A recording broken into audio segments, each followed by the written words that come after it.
Cambodia, the Kingdom of Wonder.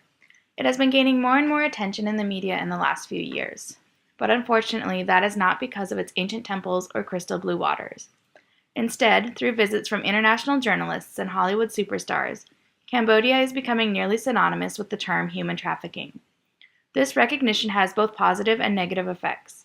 It draws attention to the issue of human trafficking, motivating people around the world to do what they can to put an end to an issue that seems larger than life. Yet it often paints the country in a very negative light and glosses over the beauty and rich history the nation possesses. A report by the United Nations Office on Drugs and Crime lists some factors that go hand in hand with trafficking: poverty, civil unrest, and political instability among them. Check, check, and check.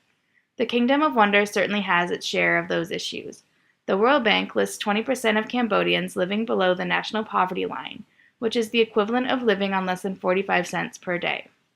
While the nation has been living with civil unrest and political instability for years, these have become increasingly poignant issues since Sam Rainsy, leader of the Cambodian National Rescue Party, or CNRP, lost his presidential campaign to incumbent Hun Sen in July of 2013.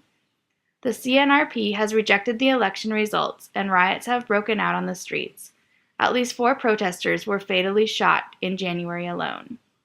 The CNRP rally cry is "We need change." But Somali Mom, a well-known advocate in the anti-trafficking world, says a shift in politics won't make a difference. "You see all the violence, all the demonstrations," she says.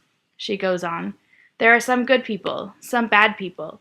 It's easy for others to point out when others are doing no good."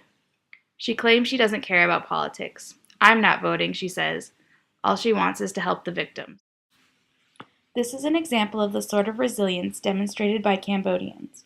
Often painted as poor, vulnerable, and willing to sell their children for sex, Cambodians are rarely seen in the news as the industrious, hardworking, and joyful people they truly are. There are those even within the government, which is so often seen as wholly corrupt, who are working to end sex slavery.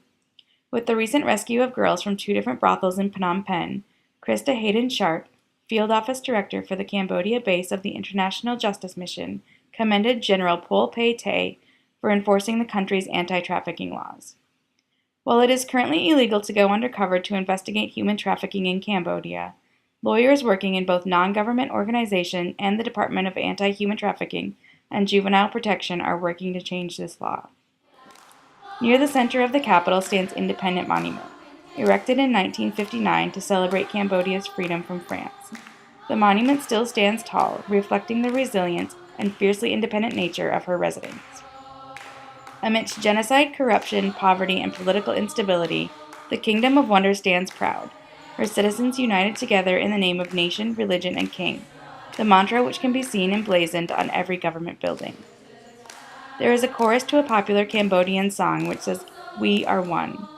It echoes Somali Mom's words of what must be done to end human trafficking. We must go together.